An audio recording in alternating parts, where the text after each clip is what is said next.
नमस्कार दोस्तों, निकवी क्लासेज में आपका एक बार फिर से स्वागत है। दोस्तों, हमारी क्लासेस चल रही थी आर्मी की बेंच में हम करा रहे थे प्रश्न उत्तरी की क्लासें। प्रश्न उत्तरी क्लासों में हम उसी सीरीज को आगे बढ़ाते हुए एक और क्लास आपके लिए लेकर आए हैं। तो पहला ही हमारा क्वेश्चन है दिवसों का। हमने चर्चा की थी कि हर क्लास में एक दिवस लेकर आएंगे और चारों ऑप्शनों का भी हम सविस्तार पूर्वक अध्ययन करेंगे। तो पहला ही हमारा क्वेश्चन क्या है, राष्ट्रीय मतदाता दिवस या मतदाता दिवस कब मनाया जाता है। आपसे क्वेश्चन पूछा जाएगा कि मतदाता दिवस कब मनाया जाता है, तो आपको आंसर क्या देना है इसमें।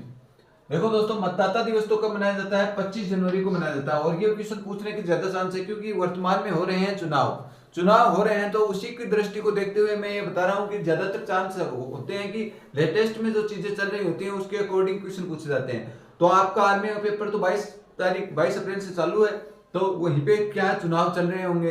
तो आपसे पूछा जा सकता है कि राष्ट्रीय मतदाता दिवस कब मनाया जाता है, तो 25 जनवरी को मनाया जाता है। आगे बात करते हैं 12 अगस्त को कौन सा दिवस मनाया जाता है, तो युवा दिवस। युवा दिवस कब मनाया जाता है, 12 अगस्त को कौन सा दिवस मनाया जाता है, युवा दिवस मनाया जाता है। आगे बात करते हैं कैंसर दिवस क्या कब मनाया जाता है, तो 4 फरवरी को विश्व कैंसर दिवस मनाया जाता है। विश्व कैंसर दिवस विश्व कैंसर दिवस आपसे पूछ लिया जाए तो कब मनाया जाता है, 4 फरवरी को विश्व कैंसर दिवस मनाया जाता है। ठीक है दोस्तों, आगे बात करते हैं। चौथा ऑप्शन हमने दिया है 15 मार्च को कौन सा दिवस मनाया जाता है, राष्ट्रीय उपभोक्ता दिवस मनाया जाता है। यह भी कई बार क्वेश्चन पूछा जा सकता है क्योंकि बाजारों में ज्यादातर क्या चलती रहती है, कालाबाजारी चल रही होती है। उसे रोकने के लिए कौन सा संस्था काम कर रही है, तो उपभोक्ता संरक्षण अधिनियम हमारा काम कर रहा है। तो उसके लिए कौन सा दिवस मनाया जाता है, 15 मार्च को राष्ट्रीय उपभोक्ता दिवस मनाया जाता है। कौन सा, राष्ट्रीय उपभोक्ता दिवस। राष्ट्रीय उपभोक्ता दिवस आपसे पूछ लिया जाए कब मनाया जाता है, तो 15 मार्च को राष्ट्रीय उपभोक्ता दिवस से मनाया जाता है। ठीक है दोस्तों, आगे बात करते हैं। आगे हमारा क्वेश्चन क्या है, राष्ट्रपति को निर्वाचित होने के लिए उसकी आयु क्या होनी चाहिए। राष्ट्रपति को निर्वाचित होने के लिए उसकी आयु क्या होनी चाहिए, ये क्वेश्चन है। ये आर्मी में पूछा जा सकता है। तो हम बता दें कि राष्ट्रपति को निर्वाचित होने के लिए 35 वर्ष की उम्र पूर्ण होनी चाहिए। उससे ऊपर का होगा तो ही वो क्या बन सकता है, राष्ट्रपति बन सकता है। इसी में ऑप्शन में दिया है 30 वर्ष। तो राज्यसभा के सदस्य के लिए कितनी उम्र, राज्यसभा का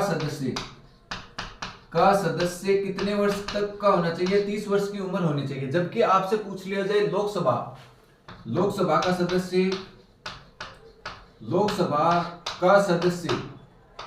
के सदस्य की उम्र क्या होनी चाहिए, 25 वर्ष होनी चाहिए। 25 वर्ष का व्यक्ति होने के बाद लोकसभा का चुनाव लड़ सकता है। और वैसे मतदान की आयु क्या निर्धारित की गई है, मतदाता की आयु क्या निर्धारित है, मतदाता की आयु क्या है, मतदाता की आयु है 18 वर्ष। कितनी, 18 वर्ष। और कब की गई थी, 61वां संविधान संशोधन के तहत की गई थी। 61वां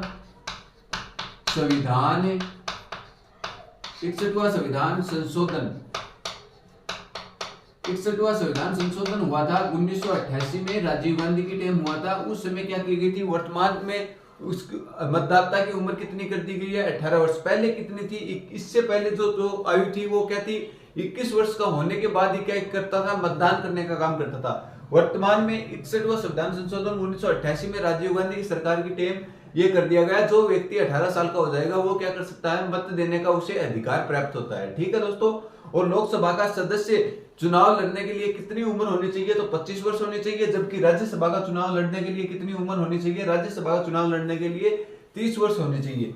जबकि राष्ट्रपति का चुनाव लड़ने के लिए कितनी वर्ष की उम्र होनी चाहिए, तो 35 वर्ष की उम्र होनी चाहिए। ठीक है दोस्तों, आगे बात करते हैं विटामिन की खोज किसने की थी। विटामिन की खोज किसने की थी, आपसे आंसर पूछ लिया जाए विटामिन की खोज किसने की थी, तो हॉपकिंस ने विटामिन की खोज की थी। बात करते हैं हॉपकिंस ने यदि विटामिन की खोज की तो फंक ने क्या काम किया था, तो फंक ने विटामिन क्या दिया था, नाम दिया था। विटामिन नाम आपसे पूछ लिया जाए,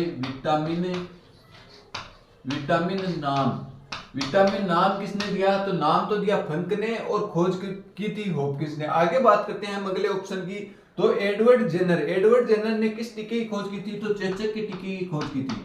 किसके टीके की, चेचक चेचक के टीके की खोज, चेचक के टीके की खोज आपसे पूछ ली जाए तो किसने की थी? एडवर्ड जेनर ने चेचक के टीके की खोज की थी। जबकि लुई पास्चर आपसे पूछ लिया जाए, इसने रेबीज के टीके की खोज की थी। इसकी रेबीज के टीके की खोज, रेबीज के टीके की खोज, रेबीज के टीके की खोज किसने की थी आपसे पूछ लिया जाए तो लुई पास्चर ने किस टीके की खोज की थी? रेबीज के टीके की खोज की थी। जबकि एडवर्ड जेनर ने चेचक के टीके की खोज की थी। तो अभी तक हमने क्लास में क्या पढ़ा, एक बार फिर से रिवीजन करते हैं। अभी तक हमने पढ़ा मतदाता दिवस कब मनाया जाता है, तो मतदाता दिवस 25 जनवरी को मनाया जाता है। इसके बाद में हमने बात की थी युवा दिवस, युवा दिवस कब मनाया जाता है, तो युवा दिवस मनाया जाता है 12 अगस्त को युवा दिवस मनाया जाता है।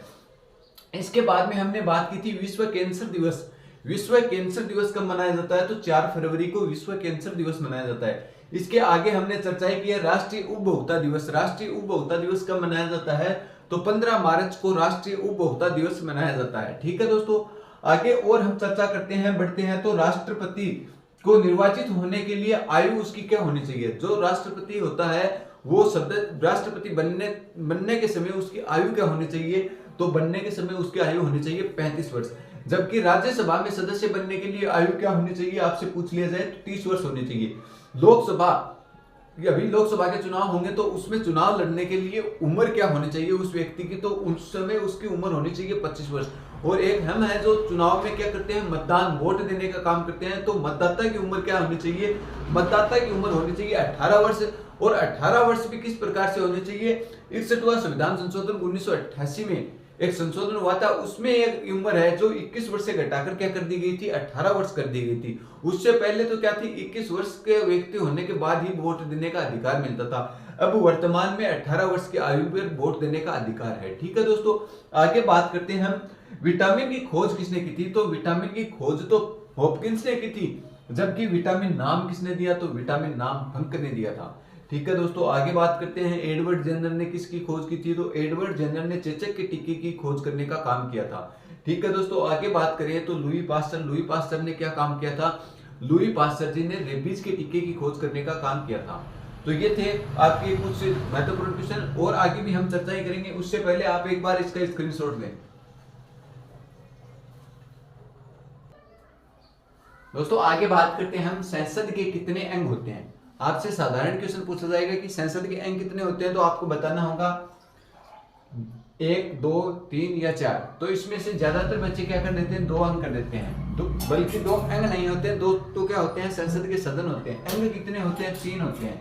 ये देखो दोस्तों, संसद आपसे पूछ लिया जाए संसद का वर्णन किस अनुच्छेद में मिलता है, तो अनुच्छेद 79 में संसद का वर्णन मिलता है। ठीक है दोस्तों, 79 में संसद, 80 में राज्यसभा और 81 में लोकसभा का वर्णन मिलता है। तो 79 में किसका वर्णन मिलता है, संसद का वर्णन मिलता है। इसके अंग मैंने कितने बताए हैं आपको, अंग बताए हैं मैंने 3 अंग कौन कौन से हैं, एक तो हो गया राज्यसभा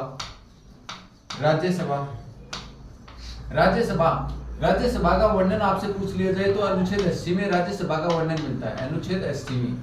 ठीक है, इसके बाद में दूसरा अंग कौन सा होता है, दूसरा अंग होता है लोकसभा, दूसरा अंग होता है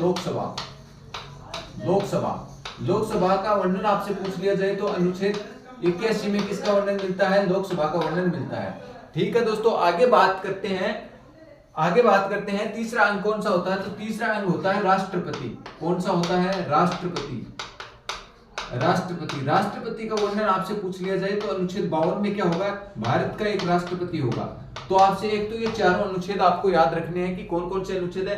अनुच्छेद 79 में संसद का वर्णन है, अनुच्छेद 80 में राज्यसभा का, अनुच्छेद 81 में लोकसभा का और अनुच्छेद 52 में क्या है, राष्ट्रपति का। ये तो क्या था, पूछा था इस क्वेश्चन में, संसद के अंग पूछा था। आपको पूछे संसद में सदन कितने होते हैं, क्वेश्चन क्या आता है, संसद में सदन कितने होते हैं, तो संसद में सदन कितने होते हैं, तो 2 होते हैं। 2 सदन कौन कौन से, राज्यसभा और लोकसभा। ठीक है दोस्तों, काम करने का काम कौन करती है, राज्यसभा और लोकसभा करती है, और कानून बनाने का निर्माण पर हस्ताक्षर, किसके हस्ताक्षर बाद में कानून बनता है, राष्ट्रपति के।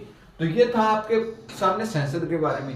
अब आगे बात करते हैं अगले क्वेश्चन के, और भारत का सबसे बड़ा बांध आपसे क्या पूछा गया है, क्वेश्चन को ध्यान से पढ़ना है। भारत का सबसे बड़ा बांध कौन सा है, तो हमने ऑप्शन में दिया भाखड़ा नागल बांध, टिहरी बांध, हीराकुंड बांध और सरदार सरोवर बांध। तो भारत का सबसे बड़ा बांध पूछे तो भाखड़ा नागल बांध भारत का सबसे बड़ा बांध है। भाखड़ा नागल बांध कहां पर पड़ता है? तो पंजाब में पड़ता है, सतलज नदी पर स्थित है। नदी पूछ ली जाए तो कौन सी नदी? सतलज, सतलज नदी पर स्थित है। ठीक है दोस्तों, सतलज नदी पर स्थित है। आपसे पूछ लिया जाए टिहरी बांध, यह है भारत का सबसे ऊंचा बांध है। लिखो दोस्तों, यह है भारत का सबसे ऊंचा बांध, सबसे ऊंचा बांध है। ऊंचा बांध आपसे पूछ लिया जाए तो कौन सा है? टिहरी बांध है। और टिहरी बांध कहां पर स्थित है? टिहरी बांध है उत्तराखंड में। कहां पे है? आपसे पूछ लिया जाए तो उत्तराखंड में स्थित है। उत्तराखंड में कौन सा बांध है? टिहरी बांध है। आगे बात करें हीराकुंड बांध। हीराकुंड बांध यह भारत का सबसे लंबा बांध है। यह है भारत का सबसे लंबा बांध है, सबसे लंबा बांध। तो आपसे पूछ लिया जाए भारत का सबसे लंबा बांध कौन सा है? तो हीराकुंड बांध है। हीराकुंड बांध कौन सी, कहां पे पड़ता है? तो उड़ीसा में है। उड़ीसा में। नदी पूछ ली जाए तो महानदी। नदी आपसे पूछ ली जाए तो कौन सी है? महानदी। महानदी पर कौन सा बांध है? हीराकुंड बांध है और उड़ीसा के अंतर्गत है। यह भारत का सबसे ऊंचा बांध है। बात करते हैं सरदार सरोवर बांध। ये भी आपसे पूछ लिया जाए कि कौन सी नदी पर स्थित है? तो नर्मदा तो नदी है, नर्मदा तो नदी, नर्मदा नदी। और पड़ता कहां पे है? गुजरात में पड़ता है, गुजरात में पड़ता है। इस पर ही कौन सा है? सरदार सरोवर बांध पर ही कौन सी मूर्ति स्थित है? सरदार वल्लभ भाई पटेल की भारत की सबसे ऊंची मूर्ति भी यहीं पर ही निर्मित की गई थी रामसु सुधार द्वारा। ठीक है दोस्तों, तो ये था आपका दूसरा क्वेश्चन। अब बात करते हैं भारत का सबसे प्राचीन वेद कौन सा? तीसरा क्वेश्चन आपको दिया था भारत का सबसे प्राचीन वेद। तो भारत का सबसे प्राचीन वेद तो कौन सा है? सोमवेद है। ठीक है। और सबसे नवीन वेद पूछ लिया जाए तो अथर्ववेद भारत का सबसे नवीनतम वेद माना जाता है। इसमें जादू टोनों का वर्णन मिलता है, इसमें गद्य व पद्य का वर्णन मिलता है, गद्य व पद्य का वर्णन, पद्य का वर्णन, और इसमें आपसे क्वेश्चन पूछ लिया जाए संगीत का वर्णन। संगीत का वर्णन किसमें मिलता है? तो संगीत का वर्णन सोमवेद में मिलता है। और अथर्ववेद यह भारत का सबसे नवीनतम वेद है। और सबसे प्राचीन वेद कौन सा? तो ऋग्वेद है भारत का सबसे प्राचीन वेद। 1024 संयुक्त पाए जाते हैं। ठीक है दोस्तों, इसमें तो हमने क्या चर्चाएं की? अभी हमने 3 क्वेश्चनों के बारे में चर्चाएं की है। और किस किस प्रकार से हमने चर्चा की है। पहला क्वेश्चन हमने पढ़ा था संसद के अंग कितने होते हैं। तो संसद के अंग आपसे पूछा जाए तो शांतिपूर्वक तरीके से 3 कर देना आप। और 3 अंग कौन कौन से है वो मैंने आपको बता दिए। संसद का वर्णन तो किसमें मिलता है? तो संसद का वर्णन तो अनुच्छेद 79 में मिलता है। जबकि इसके 3 अंग कौन कौन से हैं? राज्यसभा है, लोकसभा है और राष्ट्रपति है। राज्यसभा का वर्णन अनुच्छेद 80 में मिलता है, जबकि लोकसभा का वर्णन अनुच्छेद 81 में मिलता है और राष्ट्रपति का वर्णन अनुच्छेद 52 में मिलता है। ठीक है दोस्तों, ये थे आपके संसद के अंग। आपसे पूछ लिया जाए संसद के सदन कितने होते हैं? तो संसद के 2 सदन होते हैं। कौन कौन से सदन पूछे तो लोकसभा और राज्यसभा होता है, राष्ट्रपति सदन में शामिल नहीं होता है। ठीक है दोस्तों, आगे हम बात करें भारत का सबसे बड़ा बांध कौन सा है? आपसे पूछ लिया जाए तो भारत का सबसे बड़ा बांध है भाखड़ा नागल बांध, जो पड़ता कहां पे? पंजाब में पड़ता है। नदी आपसे पूछ ली जाए तो सतलज नदी के ऊपर ये स्थित है। ठीक है दोस्तों, आगे बात करते हैं। आपसे क्वेश्चन आ जाए भारत का सबसे ऊंचा बांध कौन सा है? तो भारत का सबसे ऊंचा बांध है टिहरी बांध। टिहरी बांध पड़ता कहां पे है? तो टिहरी बांध उत्तराखंड के अंतर्गत स्थित है। ठीक है दोस्तों, आगे बात करते हैं भारत का सबसे लंबा, जो लंबाई की दृष्टि से भारत का सबसे लंबा बांध आपसे पूछ लिया जाए तो कौन सा है? तो हीराकुंड बांध है। हीराकुंड बांध पड़ता कहां पे है? हीराकुंड बांध पड़ता है महानदी पर। महानदी कहां पर बहती है? उड़ीसा में। तो हीराकुंड बांध कहां हुआ? उड़ीसा में। भारत का सबसे लंबा बांध है और कौन सी नदी पर है? महानदी पर स्थित है। ठीक है दोस्तों, इसी को देखते हुए आगे और चर्चा करते हैं कि सरदार सरोवर बांध। सरदार सरोवर बांध है कहां पे स्थित? एक तो आपसे ये पूछ लिया जाता है, तो कहां पे स्थित है? गुजरात में तो ये स्थित है। कौन सी नदी आपसे पूछ ली जाए तो नर्मदा नदी पर ये बांध स्थित है। ठीक है दोस्तों, बात करते हैं यही इसी बांध पर, सरदार सरोवर बांध पर सरदार वल्लभ भाई पटेल की विश्व की सबसे बड़ी ऊंची मूर्ति 197 मीटर के लगभग इसकी क्या ऊंचाई है? राम जी सुधार द्वारा इसे निर्मित किया गया था। सरदार वल्लभ भाई पटेल को भारत का लोहा पुरुष के नाम से भी जाना जाता है। तो भारत के लोहा पुरुष की मूर्ति कहां स्थित है? सरदार सरोवर बांध पर, गुजरात में नर्मदा नदी के तट पर स्थित है। ठीक है दोस्तों, समझ में आ गया होगा कि सरदार सरोवर लोहा पुरुष के नाम से किसे जाना जाता है? सरदार वल्लभ भाई पटेल को। और आयरन लेडी को भी मैंने बताया था, आयरन लेडी के नाम से किसे जाना जाता है, तो आयरन लेडी के नाम से इंदिरा गांधी को जाना जाता है। ठीक है दोस्तों, आगे बात करते हैं भारत का सबसे प्राचीन वेद कौन सा है। ये इसी प्रकार आर्मी में ये क्वेश्चन कई बार पूछा हुआ है कि भारत का सबसे प्राचीन वेद या भारत का सबसे नवीनतम वेद कौन सा है। तो भारत का सबसे प्राचीन वेद आपसे पूछ लिया जाए तो ऋग्वेद है, और सबसे नवीनतम वेद पूछा जाए तो अथर्ववेद वेद क्या है, भारत का अथर्ववेद भारत का सबसे नवीनतम वेद है। इसमें जादू टोनों का क्या मिलता है, वर्णन मिलता है। जबकि आपसे क्वेश्चन आ जाए गद्य व पद्य भाग का वर्णन किस वेद में मिलता है, तो यजुर्वेद में गद्य व पद्य भाग का वर्णन मिलता है। आपसे पूछ लिया जाए संगीत का जनक किस वेद को माना जाता है, या संगीत का वर्णन किस वेद में मिलता है, तो संगीत का वर्णन हमें सोमवेद में मिलता है, संगीत के जनक के रूप में इसे जाना जाता है। ठीक है, तो दोस्तों ये थे आर्मी में आने वाले कुछ महत्वपूर्ण क्वेश्चन। इसी प्रकार की हमारी श्रृंखलाएं लगातार हर दिन आती रहती हैं। 22 अप्रैल तक आपका ये जो प्रश्न उत्तरों की सीरीज आएगी, इससे एक भी क्वेश्चन आपको बाहर देखने के लिए नहीं मिलेगा।